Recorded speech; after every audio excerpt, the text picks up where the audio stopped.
G'day folks, thanks for turning the dial to Rex Hunt Fishing Adventures YouTube right here in Melbourne, Australia, and we're beaming across the globe. You know how I know? Because of the wonderful response I get from all you people, and from the right up the top tip of the Northern Hemisphere right down the bottom of Tasmania. It's great to have you on board. And I tell you now, some of you people are bringing back memories I didn't even think I'd remember, but it's just magnificent. So keep all the comments coming through, and it's great to be servicing you right throughout the globe. Bob Grief, my long trusty producer who's put up with a lot with me, he's been down in my cellar and found some unbelievable stuff with dust on it.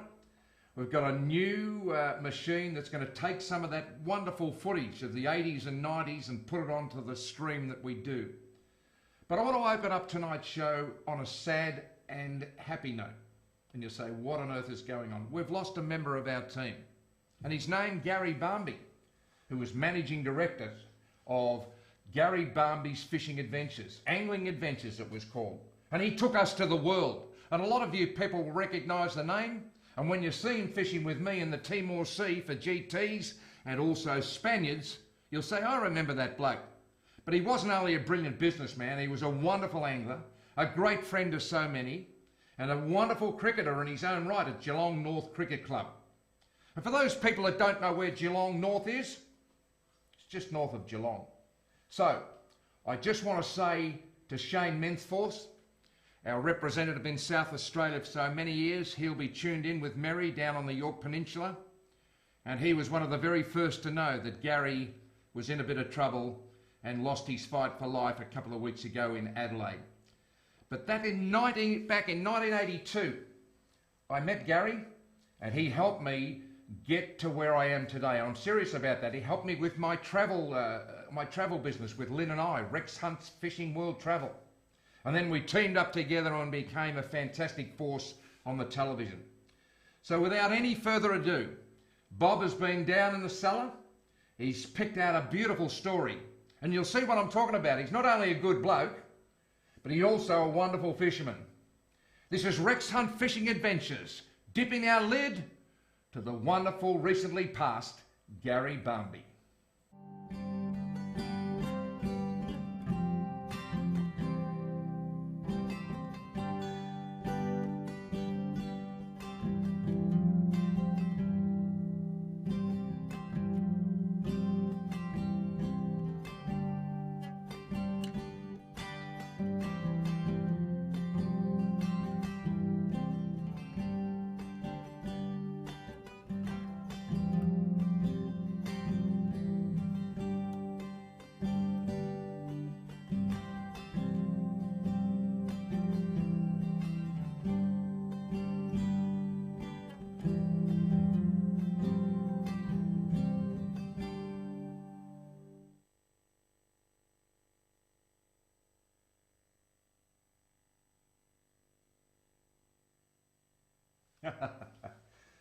I spoke to Shane Mensforth a few moments ago before we went live to air on Rex Hunt Fishing Adventures YouTube channel, and I said, do you think Dorinka would mind if I paid tribute to her husband? It's a tragic thing when you lose a lifelong partner, and Dorinka, to you and the kids and your family and your grandchildren, we send our sincere condolences at the loss of Garry. But have a look at what's coming up, because this is what he did well and he did best. He'd organised trips to go fishing, and it was time to fish, he could fish. Daniel's got his finger on that button that says play, and young man, I think you better press it.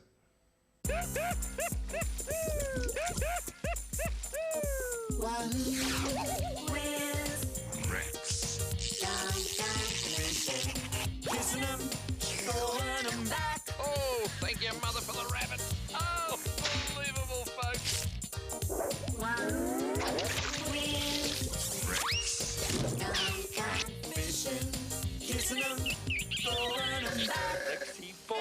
Rexy boy has done it again. On tonight's show, folks, I troll with Mr. Angler Garry Barmby around Melville Island in search of Spanish mackerel and giant trevally. And those terrible twins Steve and Bushy are off the Queensland coast on Fraser Island, pumping yabbies and fishing for whiting. Wahoo wins. Rex. Gone fishing. Kissing them, throwing them back. Wahoo wins. Rex. Gone fishing. Kissing them, throwing them back.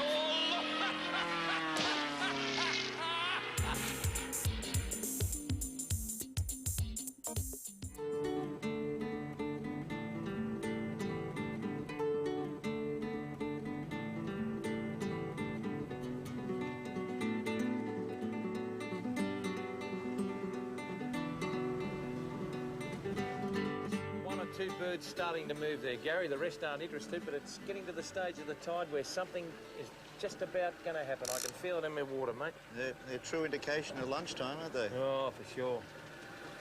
Still, the tide's not right, the fish not interested, are they? No. But this bommy here, it's got to go off. There's just too much of a smell of the old fish about it, isn't there? Everything looks right. Yep. Yes, Gary.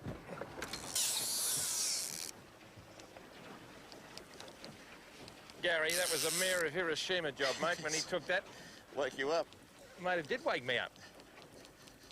We folks have hooked a submarine, I think. This is an Indonesian submarine just coming in and having a look at the Australian waterway. We're trolling an area that comes out of a pretty deep sort of a trench up onto what's called a bombora. Now, bombora is a reef, rock, oyster shells, and weed. And around it, there's cover, and also around it, there is food. And whatever has eaten this lure is not happy at all. He's taking line now, so I don't give him any pressure other than is on the preset drag of this reel. And I can adjust it, but you can see there now he is taking line under pressure. And it's no good me winding because all I'm going to do is waste my energy. So, but the most important thing now is that he's upset. I think he's upset. There's no doubt about it that he's saying, gee, there's Garry Barmby from Angling Adventures. Who's that big bearded fella with him? So we can get some line back now because he's decided, well, gee, that's a little bit strange. This is the point where a lot of young players and novice anglers lose fish because they freeze. They put too much pressure on the fish. But the fish has got plenty of grunt left in him at the moment. Here he comes. I've got a bit of colour now. Gary, I reckon it's a Spaniard. Well, you I guessed reckon it it's that an before. Olay mackerel, a Spanish mackerel. I tell you what, It is huge. I used to know the centre half back for Spain, Manuel Labour. Remember him? Unbelievable, the old Manuel Labour. He's a nice Spanish mackerel. Boy, yeah. Look at the size. You of reckon he's that. all right, mate, or right? Oh, Do you reckon he's all right? look how thick across the back. Now, the most important thing now is for our gaff man to do a good shot. But no, he is a very, very nice fish. And that's how to do it, folks. Thank you, Paul. That is a Spanish mackerel to end all Spanish mackerels. I reckon the best part of, I'd give him 12 and a half kilo. Spanish mackerel in the Timor Sea. Olé!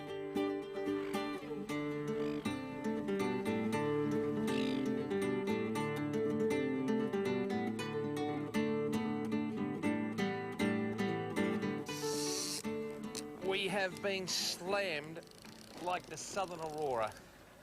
We've had 3 rods go off like you wouldn't believe. Our guide Paul has been cleaned up at 1,000,000 miles an hour. He's off. I got a repaler on with something that's eaten it. Gary's got a little reflector lure. And Gary, how you going up there, mate? Well, I'm starting to get somewhere, but he's probably just playing with me at the moment, I think, Rex. Gee, that's nice. Beautiful water, eh? Ah, it's lovely. top of the tide is apparently the time to fish here. When the tide gets down a bit and you get into your springs, which is high highs and low lows, gets a bit dirty and the fish can't see the lure. But on the neap tide is when you have not a high high and not a low low. You'd almost make a song about that, couldn't you? Might go top of the charts.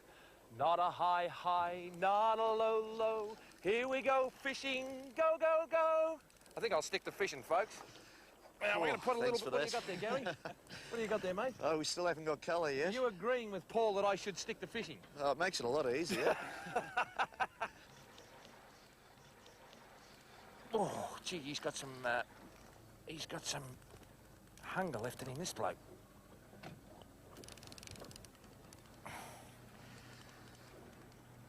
They got the Trevally feel about them, Gary. Certainly do. They got that sort of thump, thump, thump, thump with this gigantic tail that they get all their strength from. These could well be giant Trevally, commonly called GTs up here in the top end of the best country in the world. Our guide Paul is doing a great job too, and it's a team effort. He mightn't be hooked up, but it's his job to get and manoeuvre that boat into an area where Gary and I can sort of have a look at these fish here. I've got colour here now, and it is a Trevally, and there's another one underneath following him up. Where are we now? Here we come. It's and then look at the fish behind him. Have a look at the fish behind him. Now this is magnificent stuff. Don't worry about that. Look at that fish behind him. Just fantastic stuff. And they lay on their side and have a look at his mate behind him. That's a good lesson. Now that's a giant Trevally. Yep. And he'll grunt. You see the lure there. He hasn't eaten the lure. He's gone for it, and the lure's flashed. And that's not a bad sort of a fish. So he's going to go in the frying pan tonight back at the camp up at the Jessie River. Sorry about the water on the lens, folks, but I tell you what, this is Rex Hunt's office. Step into my office, folks. Rex, and thank you, Mother, for the rabbits.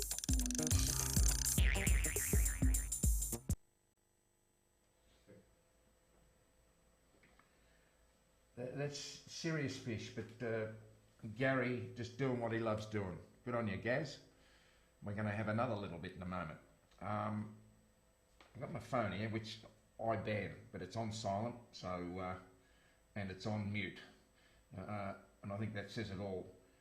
But I just had a look at that footage and saw the importance of a fishing rod. A fishing rod should be an extension of your arm.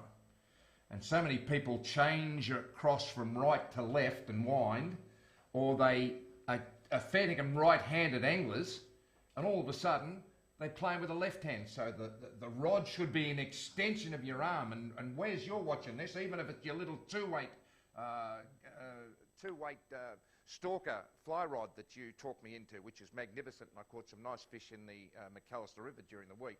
Or it's a surf rod, you know, a four wrap 7144 Butterworth, all that sort of stuff. The rod is the most important thing. Now, before we go back and have a look at the Timor Sea again, we've got Fishing Mafia, just fantastic, and a lovely tribute to Garry Barmby. Good on you, Fishing Mafia. And that little bit of footage up there at the Exford Weir, I call it, but I think it's called the Melton Weir with the reddies. Well done on the floats. Bluey, you're in Dubbo. Fantastic, mate. Dubbo. If that ain't Australia, I'm not bald. Greg Lockwood, good on you. And Carl Carley, happening with the boat ramps. Don't talk to me about the boat ramps. That's another time. And so's with me. This is just absolutely frightening. Me. Anyhow, here we go. Part 2 of the Garry Barmby tribute. We know he was a good fella. He didn't have to pass on to be a good fella. And let's pick up the action again on the high seas. It's called the Timor Sea, and he's with me. Rex. Gone fishing. How you going there, Gary? just starting to get colour. There still seems to be a couple following them around. They stick together, don't they? They sure do. There we go. There. Couple following him again. How'd you like... And a couple of fish following. How'd you like to get one of these 50-pound? Have a look at them. Oh, geez, it'd take a while. Fish behind them, Gary.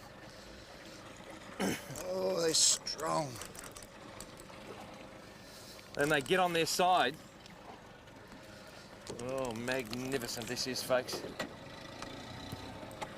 Look at that pressure on that rod. And the rod is designed to tire the fish out. With a properly adjusted drag, the angler can angle. Isn't that a good looking fish? Ooh. Oh, Mr. Murphy's reflector lure is working. Yeah, they're all right. Yeah, they're good looking lures, aren't they? Well, what I might do, I might just lift him in. Just lift him in now. This won't hurt the fish. This won't hurt the fish because what we want to do, he's still, look at his mate there. Have a look at his mate, Gary. Might be I'm his gonna wife, send, mate. Yeah, mate, I'll send you back to your missus. I tell you what, I'm missing my missus up here, so I suppose he's got a right to be missing his wife. You find that, and you watch him, he'll turn over, I'll give him a bit of a kick, and off you go, mate. There he goes. Up. Back Now to the family. The coin of phrase, mate, with the famous man sitting on the end of the old trench there with a can of Foster's. It doesn't get any better than this, folks. I'm telling you.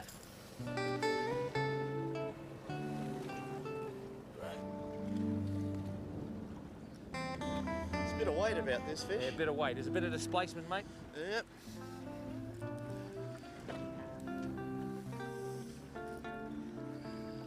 Very, very important to our guide, Paul, to keep us on track, to keep the boat pointing.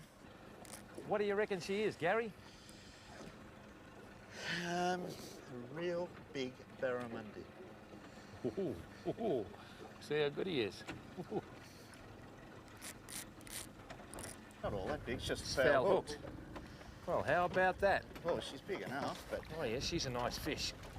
Now what we might do, she's had a nip on the nose as well, Gary. Have a look at her. Now what I might do is, I've got her now, we can bring her in. She's a beautiful fish, mate. Yeah, just gave me a lot of trouble being foul hooked. She's a beautiful fish. Right, I'll just get these hooks out. One. Now she's had a go on the snout. Now have a look at that in there, folks. You talk about Luna Park. Don't ever worry about using big lures for barramundi. That again is a magnificent Northern Territory barramundi. And that's what you come here for, Gary. That's Congratulations, beautiful. son. Thank you.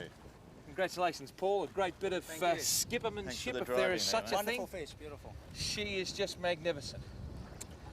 My absolute dream is to come up here forevermore and catch these magnificent fish. And just get her right and sit her up and just turn you over, face you into the... Come on now. Come on. She should give a kick in a minute. Come on. Backwards and forwards. Backwards and forwards. Come on. Come on. She goes, not a problem. Rex. Gone fishing.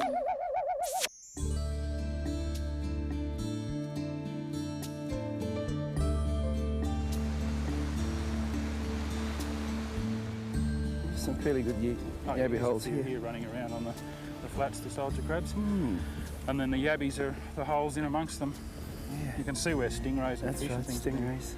feeding up here. Fantastic. Oh, well, I might drop the gear here. Oh, Steve, we're right on top of a fairly good yabby bed. Yep. There you go. I'll have a go.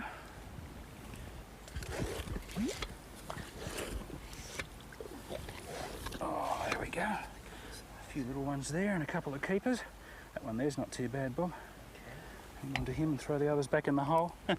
You know, the success of most forms of bait fishing depends on having the right bait, and you can't get better bait than live bait. I'm here with Bob Tahira on the flats on Fraser Island, not very far from Kingfisher Bay Resort, and we're pumping live yabbies, or pink nippers as some of you will know them. They're found right around the southern part of Australia and even up in the tropics, although they're less often used as bait up there. What we're going to do today, Bob and I are pumping the bait. Bushy should be here helping me, but apparently he's studying the tides at the moment. He's going to come down and join me after we've done the hard work, pumped all the bait, and we're going to try and catch some whiting here on these beautiful flats. Bob tells me that there are some lovely sand whiting out here at times, and we've certainly got the right bait. It's really interesting to notice. I mean, a lot of people would pick up all the little ones, Bob, but I see you're throwing the small ones back in the hole. I prefer to do that, Steve, yeah. So you've got bait for the future as well. That's right. You must work these areas fairly consistently, so you want to make sure you've got bait there for next time, don't you?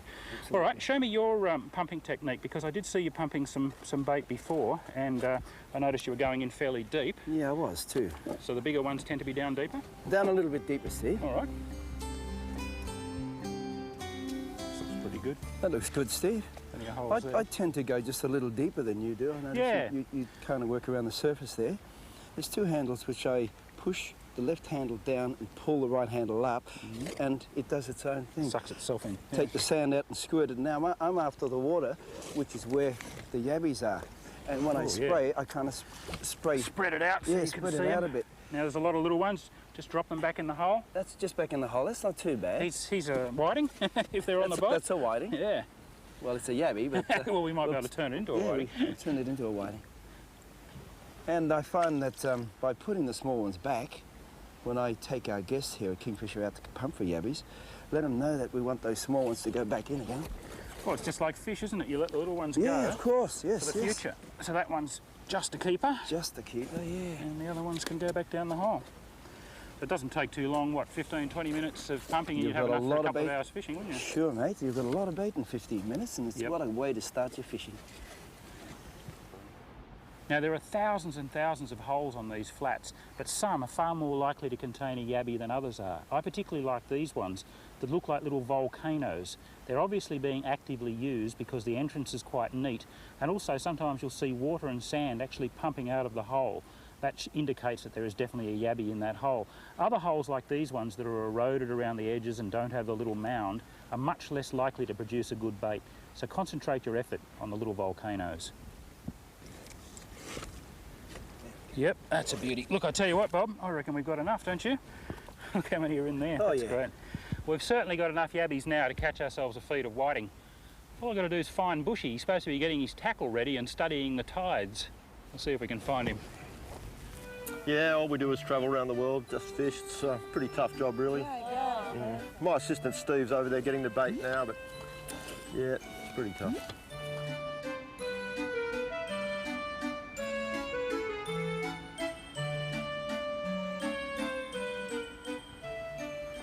Steve? Oh, Bushy, about time. What's with the drink?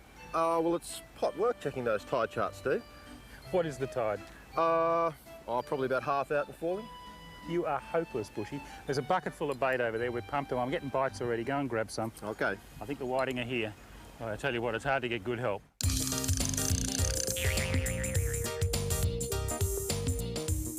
Catching whiting's a fairly simple process, and you can use the same techniques wherever these wonderful fish are found. I'm just going to take one of the yabbies that we pumped onto a chemically sharpened long-shanked hook. I'm using about a number 6 hook here. It's on about a 20 to 30 centimetre leader of 2 kilo line to a small swivel with a bead above it, and then I've got a running sinker above that. The bead's just purely to stop the sinker damaging the knot when it bounces up and down on it all day long. I've also got a couple of little coloured beads here just ahead of the bait. These act as a bit of an attractor, or especially when your bait's been picked at by the smaller fish and there's not much bait left on the hook. Now I'm standing here in about knee-deep water. I'm going to cast out into water that's only a metre or so deep. The whiting are often in very shallow water. As soon as my bait hits the water, I'll take up the slack, move it a little bit just to straighten everything out and create a little puff of sand on the bottom that attracts the attention of the whiting. Then I hold the rod out to the side, watch the bites on the tip. I'll actually let the fish pull the rod tip around, and when I think he's got it, I'll set the hook, and I've got him. He's only a little one, this one. But that's whiting fishing. If you don't get any action in a couple of seconds, you really should start moving the bait. They like a bit of movement, a bit of activity. And there he is. That's a tiny little whiting, little sand whiting. And the very interesting thing about whiting is the shape of their mouth. You can tell a lot about how they feed. They've got this little down-turned mouth, relatively small mouth, and when it opens, it actually angles down. Very similar to a bonefish. and they feed in exactly the same way. They're feeding on small invertebrates, worms, crustaceans that live on or in the bottom strata. They've got a fleshy area here on their nose as well, and what's called an adipose eyelid. It's a fatty, clear eyelid that allows them to actually stick their head into the sand and not get any irritation from the sand. You learn a lot about fish from looking at their feeding equipment. Oh, feels a little bit, yeah, this is a little bit better one, Steve. Gee, he was certainly close to you, wasn't he? Is it a flathead or a whiting? I don't know. That's a whiting, that's a bit better whiting. Yeah, that's getting closer. That's pretty close to the legal limit. We won't keep him, but that's a little bit better fish, just for the small school whiting.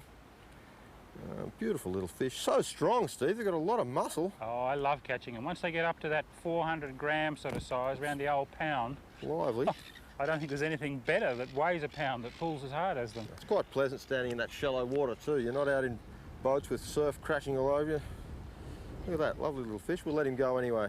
Probably just about make a meal, that one, Steve, but I don't think we need it too badly when we're staying in Kingfisher Bay Resort with the meals they've got. That's a different sort of bite. Got him. Ooh, gee, there's a little bit of weight in that. That wasn't very far out at all. Ooh. I tell you what, it's a brim. Quite a reasonable little brim. You know, we're targeting whiting. It just goes to show you do go out and target a fish. It's definitely a better way to go. Sometimes you ask people, what are you fishing for? And they say, oh, well, whatever comes along. You're much better off to target a species, and today we're targeting whiting, but of course that doesn't mean that other things won't get on the bait. Flathead, brim, there are all kinds of things that'll eat these yabbies here in this shallow water. He's a nice little brim. Be very close to legal length, might even be legal length, but I'm just going to pop the hook out of him. Now these waves that are coming in, what's actually happened is the ferry has arrived. It comes across from Hervey Bay, brings the people out to stay at Kingfisher Bay Resort. Some of them are day visitors, some come to stay for a week. But it's amazing that you can get off the ferry, walk 50 metres down here onto the beach and catch beautiful fish like this all day long. It's the middle of the day. People are sitting up in the restaurant having lunch right now. Tell you what, it's not a bad spot.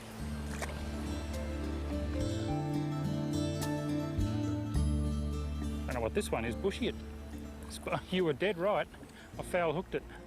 It's a whiting jagged in the side. He was obviously going for the bait. It's one of those, again, it's not as tiny as the first ones we were catching. Just goes to show how sharp those chemically sharpened hooks are to actually go through the scales on a whiting when I've struck.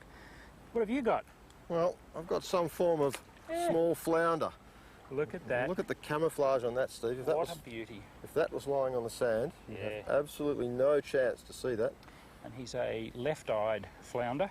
The amazing thing about the flounder is when they're born and they're just a juvenile, they swim like an ordinary fish, upright in the water with a shape not unlike a brim, swimming along like that.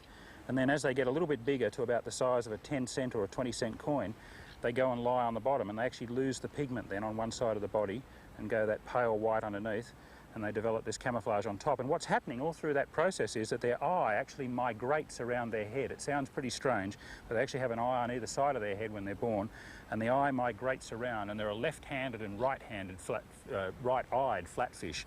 Some the left eye goes around and joins the right eye, and some the right eye goes around and joins the left eye. It's a wonderful adaptation of nature. And they've got a reasonably large mouth, and the interesting thing is that the mouth stays in the same alignment as if they were a vertically swimming fish. Even they lie on their side, the mouth stays in the same format, and there's some little teeth in there as well. They're a little predator. They hunt for worms and yabbies and little crabs, and when they get bigger, they'll actually eat little bait fish as well. I've caught them on lures. They will jump off the bottom and take, especially a soft plastic. Yeah, there he goes, and he's just swimming down. Looks like a little doormat.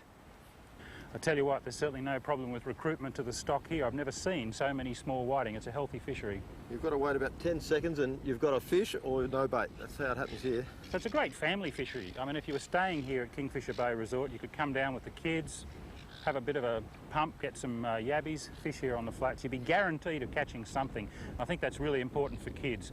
They've got a fairly short attention span. If they don't catch something, they get bored.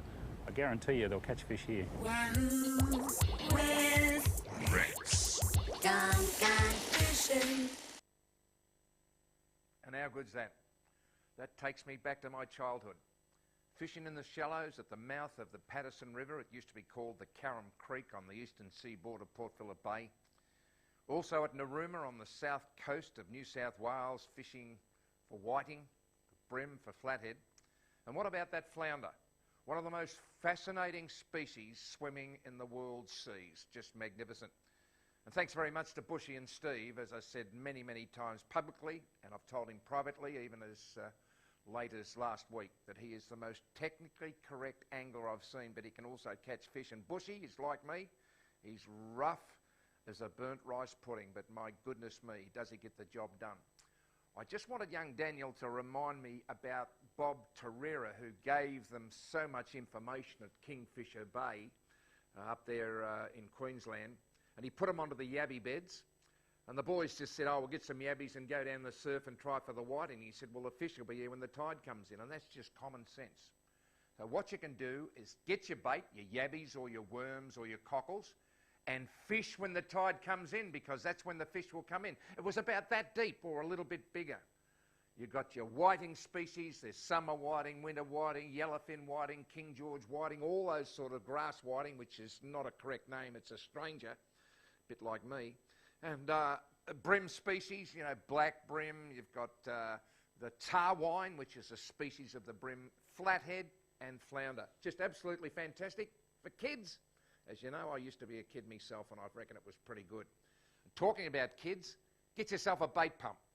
Get mum or dad or pop and nan to buy you a bait pump, and you'll just absolutely be able to pump your own bait, and then you'll understand what I'm talking about. And an aerator. That's a little machine that blows bubbles into the water that keeps the fish going or keeps the bait going. And also a bait net along those areas where the bait is, and that's the sandworms, the one-armed bandits, which are bash yabbies or nippers, what we call them here in Australia, or pink nippers, and also, you know, other little bait fish, little gobies and that sort of thing. There will be some ribbonweed.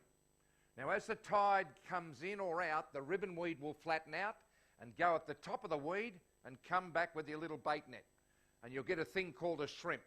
And that is one of the most fascinating creatures in the world of piscatorial kingdoms. However, the big news is that everything eats them. They're like a donut at a kid's party. It's just absolutely fantastic. Now, what we've got coming up now is another segment. And I thought we were going to go to a Catches of the Week. But it looks like now we're going to go to the 12-mile reef off Sydney Heads. And you know where the 12-mile reef is? It's 12 miles off Sydney Heads. No, it's not. It's a lot further than that, because the 12-mile refers to the length of the reef when it comes off the continental shelf and goes into about 80 fathoms. And I just made that up. I hope it's okay. Thanks for tuning the dial. Baz, I saw that you're on board, the grandfather of the year, and the Saints are back in with a beautiful win during the week. And I saw Jace Lady is there looking up there at Eildon Bait and Tackle. He's the local guide. So get in touch with Eildon Bait and Tackle, and Jace Lady's your man. He's got the mud eyes ready. He's a good fisherman and a good teacher. I think Bob's looking at me and says, throw to it, Rex. Okay? Throw to it, Bob. See, mate, you can stick that up your jumper.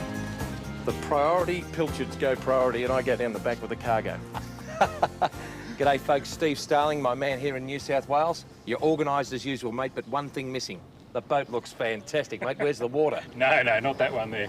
Tony Davis, he's got the 36-foot power cat over there. He's going to take us out onto the 12-mile reef. We're going to fish the bottom. We're targeting some big nanagai, mowong, snapper, and maybe a really interesting fish called a longfin sea perch or a pinky. I'd like to show you one of those. I've never seen one, but I know a bloke that has. Steve Starling. Tony Davis and his charter boat Fish Finder operate from the Balmain Peninsula in magnificent Sydney Harbour. Now this would have to be one of the prettiest harbours in all the world. What else could you want? Great company and spectacular scenery. The conditions are perfect, and it will take about 45 minutes to reach our destination. But folks, it doesn't matter if you catch them in the harbour or off the reef. Fishin's fishin'. Mate, we're a fair way out here. How far out are we? About 24 kilometres, I think. This reef, we're in about 70 fathoms of water here, and that's the thing, a lot of small boats can't come out this far off Sydney. The weather's got to be absolutely perfect, so you really need a charter operation like this to fish it. Great weather today, a little bit of a chop from the north, but no swell. A lot of people out there will be saying, oh, I'm not going out in the ocean, seasickness, and it is the scourge of people who want to enjoy their sport. It is, but you shouldn't be embarrassed about it. I get sick, I still get sick today if I go out in the wrong kind of conditions and I don't prepare myself. So I take a pill the night before, I take an Andromin or a Dramamine or something like that, take another half of one in the morning, have a good breakfast, nothing greasy, you know, some cereal, the old barley sugars, suck one of those during the day or munch on a dry biscuit, a little bit of soft drink every now and again. So you can keep on top of it, can't you? Of course you can, it's all in the mind. You keep a nice pocket full of barley sugar, very low calorie barley sugar, everything's okay. I got sprung on national television.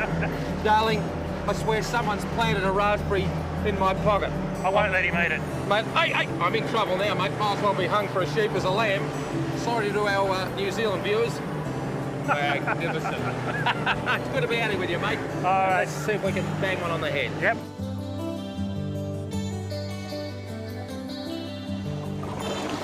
The old bottom bouncing, eh?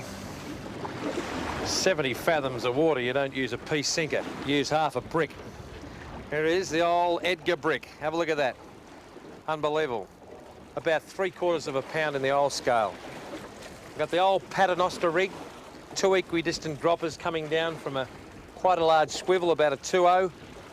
I got a half of Western Australian pilchard and a full aero squid.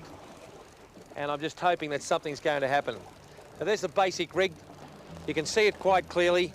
The sinker on the bottom, the 2 hooks coming off, equidistant above it, about a 4.0 hook. And mate, 70 fathoms is 420 feet. And I don't think they'll ever high jump that high, because it's a long way to the bottom. Down, down, down, down, down.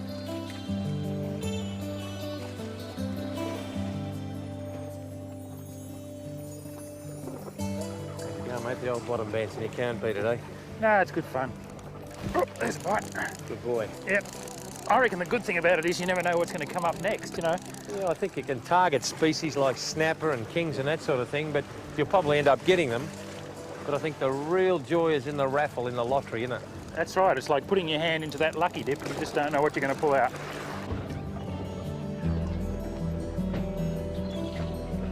You've got to go to the gym and pump a bit of iron, mate. I tell you what, I just had a call from my son before on the mobile. He's with Graham Baker at Bermagui. And we're hoping to see Graham later on in this series, and he's got himself an 80-kilo yellowfin, mate. Pump iron, eh? Be a macho man. Fantastic. How's it going, mate? Working up a bit of a sweat here. Oh, hey, mate, you and I don't work up a sweat, we work up an appetite. This is true. Talking about that, mate, I am hungry. There's a lot of weight has come off there now, and, you know, a lot of people would say, oh, the fish has got away, but I think what's happened is I got him to that point where his air bladder has expanded because of the decreasing pressure, and he's actually starting to float up now with the line. That happened to me up the front of the Qantas plane. I had to ask to get out, mate, at 30,000 feet. My air bladder went woof, the old woofer valve gave a bit of pressure, mate. And it's the same sort of thing. What is it? Got a bit of colour. The bends or something they get, is it? Yeah, it's just like when a diver gets a benzo, a nice Mowong. A Mowong? Yep. Mate, fantastic. You're doing well. The hometown crowd. Is that a blue Mowong? No, that's what... Sometimes they call them blue Mowong up here, but they're different to the ones down in South Australia. It's a blue, green and brown Mowong, and I thought I recognised it. Mate, it's got lips like Tina Turner, you know, magnificent, isn't it? Well, one of its common names up here is blubberlip Mowong. And that's a great table fish. Every bit as good as your snapper or anything else if you clean it up and look after it. Cool. We'll get him into the ice slurry. And an interesting thing, mate, Tina Turner, you know, the rugby league last night was magnificent, if you're a Queenslander, you know, but simply the best. But, mate, she left her earring behind. Have a look at this. What is this you're using? Now, you haven't let me on this. You put me on a dirty old pilchard and you're using Tina Turner's earrings, mate. Well, this is one of these sabiki rigs, just like the ones the Japanese use, but this is an Aussie homegrown one. It's a bloke in southeastern Queensland, up near where Dave Green lives, that got onto making these, and they're a big, serious-sized sabiki rig for Australian conditions. They're great. Well, that's a serious size, mate, with a few chips and a bit of salad just to keep the dietitian happy. We're in business tonight, mate.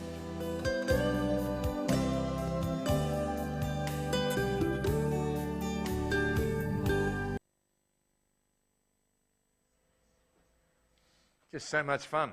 And look, just so I can put it out there, and I think I have many, many years ago, I get seasick. So there's no problem, and you don't have to miss any fishing, because you walk into our chemist warehouse and just say, I need some Travacam or I need some medication, and you've got to check the back of it because you can't drive a boat and you can't drive a car, you know, after you take it. But if you want to go out on the ocean, you're going to miss out on a lot of fishing if you get seasick. And it's something that I kept to myself for a long, long time.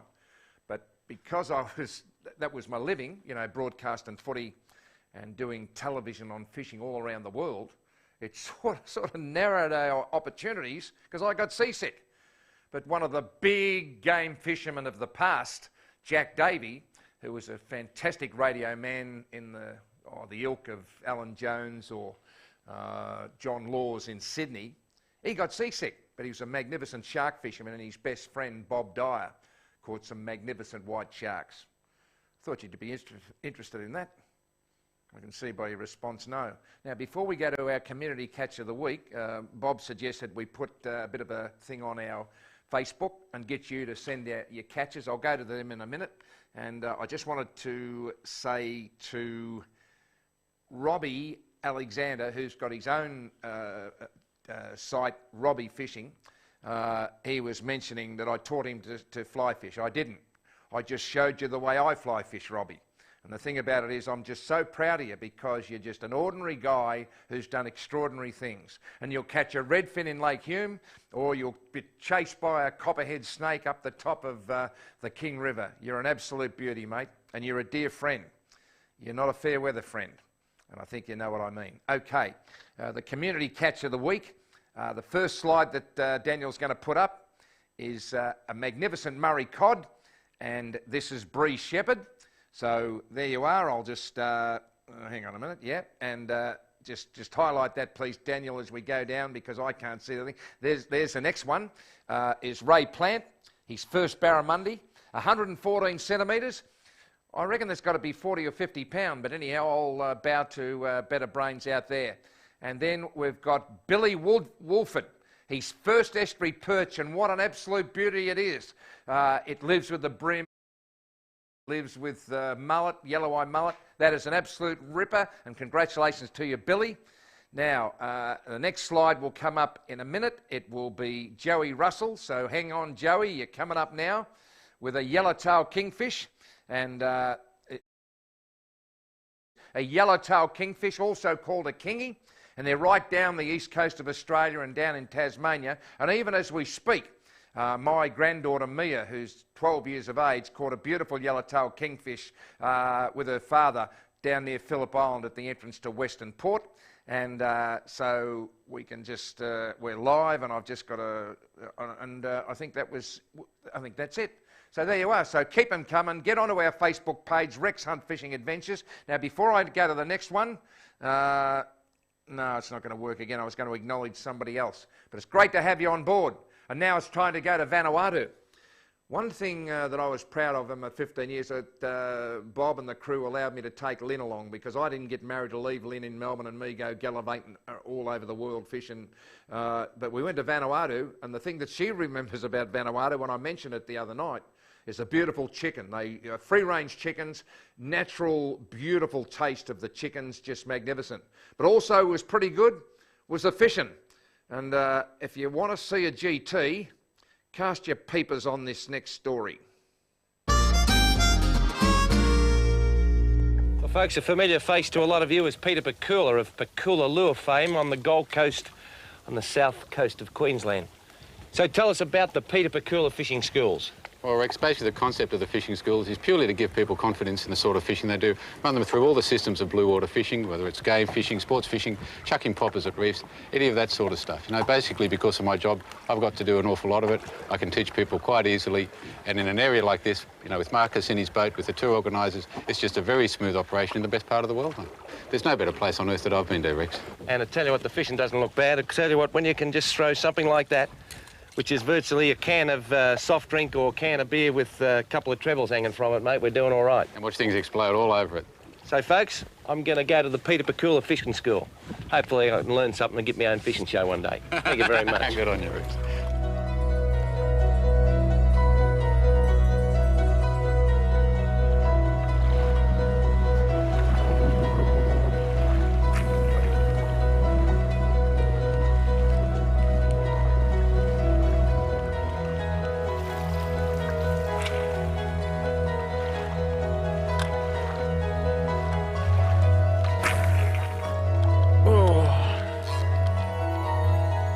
We'll just get this boat out of this reef area a bit because something has nailed this popper.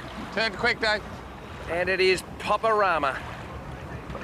Absolutely popperama.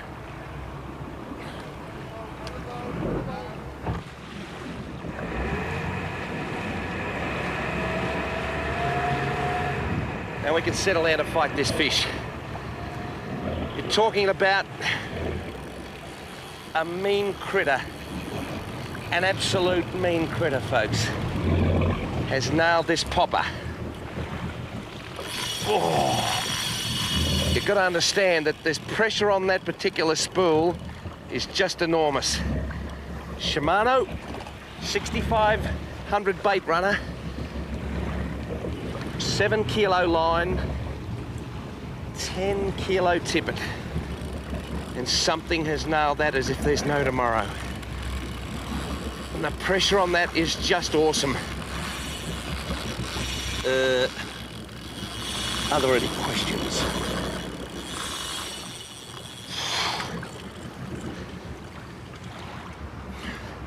I reckon you're in for about a 6 or 7 kilo one. Starting to get a little bit of line back here now, but this is a very big fish.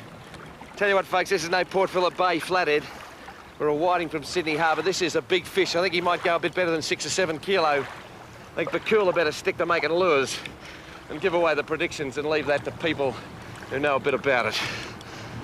But this is a good fish. This is a good fish. Got a bit of colour out there now, Noel. A bit of colour. There's two bits of colour. Yeah. There's something behind it. What is it, a shark? Baby shark. A baby shark is behind this fish. Actually, it could be another GT.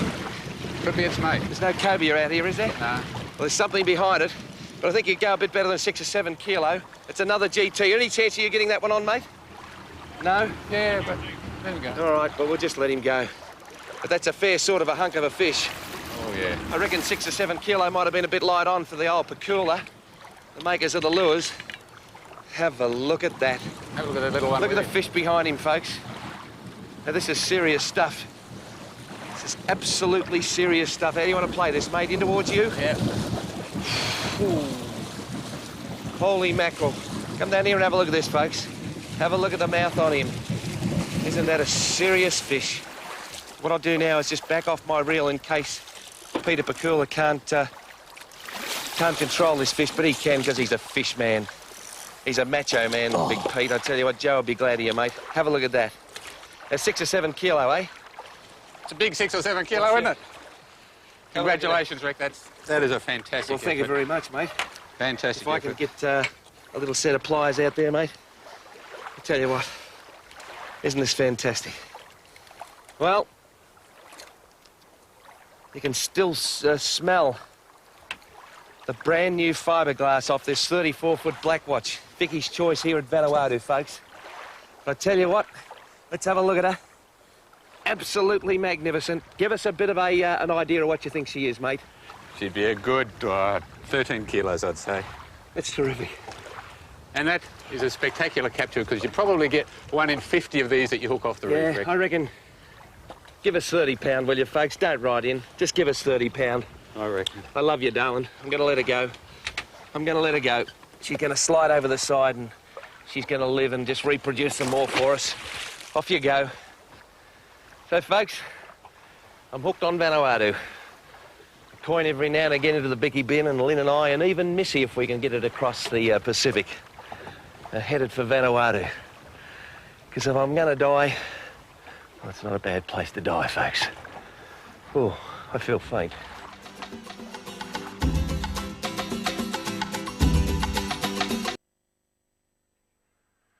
Just great memories. It's a lovely place to go.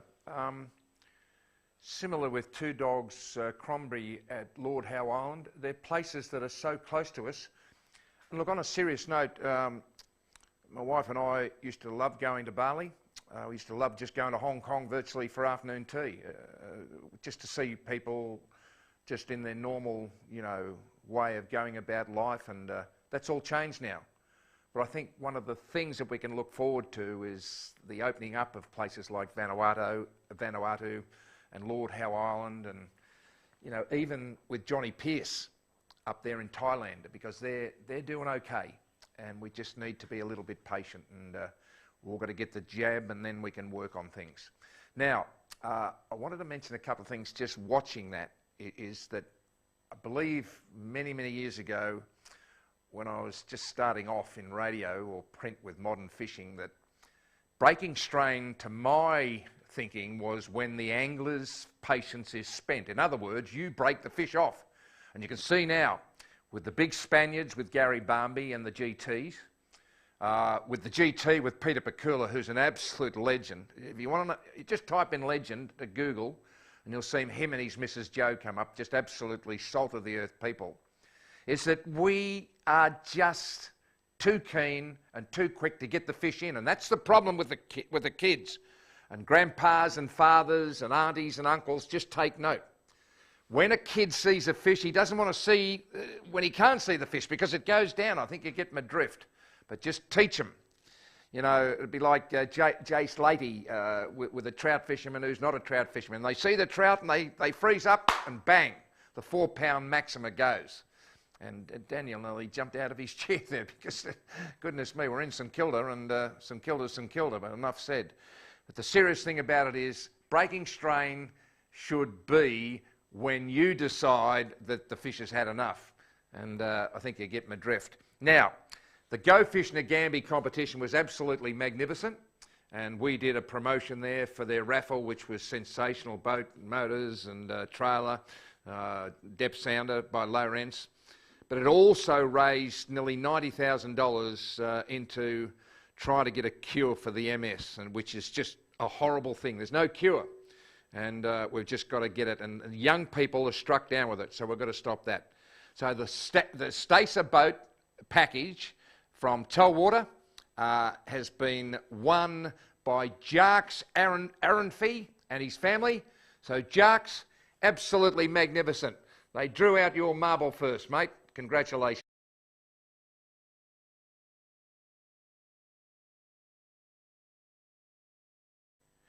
The second place, how we're going.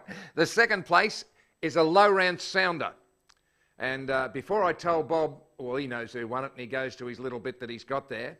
The Lowrance sounder is the best sounder I've used in the history of me using sounders. And it goes back to late 1960s when Royal depth sounders were here. And then the Lowrance came into Australia. And you know why? They paid me. My oath they did. They were one of my sponsors.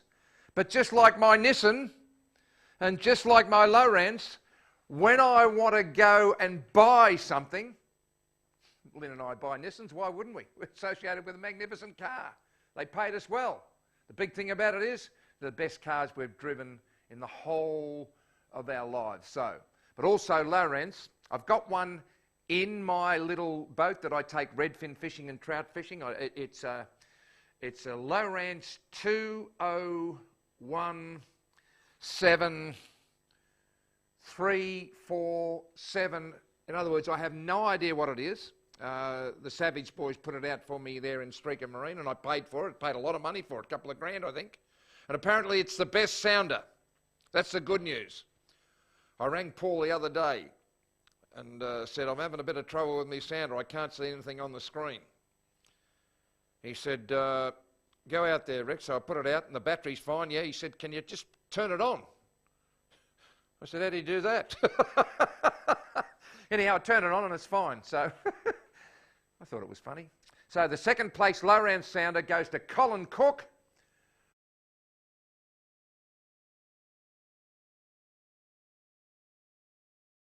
So congratulations to Colin Cook. We knew his brother, James Cook. Didn't he cause some strife? I reckon it was the other bloke, Philip. Didn't have a surname. And the third place is a wine package from Mitchelton Winery. Now, I got a late radio show on 3RW here in Melbourne, and I'm sure that half of the people that ring up enjoy a Mitchelton wine, wouldn't they? They're very, very relaxed, and apparently they've got a Shiraz there that's absolutely magnificent. And I'll go into Liquor Warehouse. That's not it. What's the name of it? The big one, Dan Murphy's, is it? Dan Murphy's. We'll go in there and see if we can do a deal. So the winner of that is Brett Sturmfels. Is that your name, Brett? Good on you, mate. All the best. So thanks to everyone.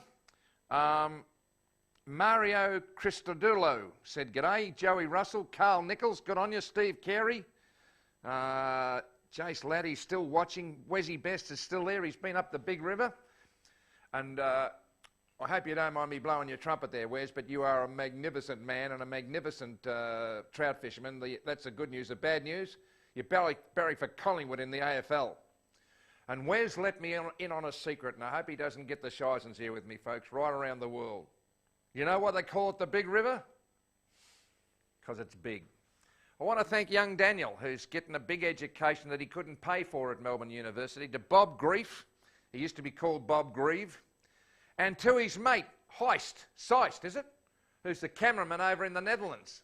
And you know why they call it Holland? Because that's the 2 countries south in the Netherlands. I think that's right, Seist. Anyhow, I'm Rex Hunt and you're not. We'll catch you next time somewhere in the wonderful world of fishing. And let me tell you, this stuff is keeping me alive. And those people who are close to me know how serious I am. See you later.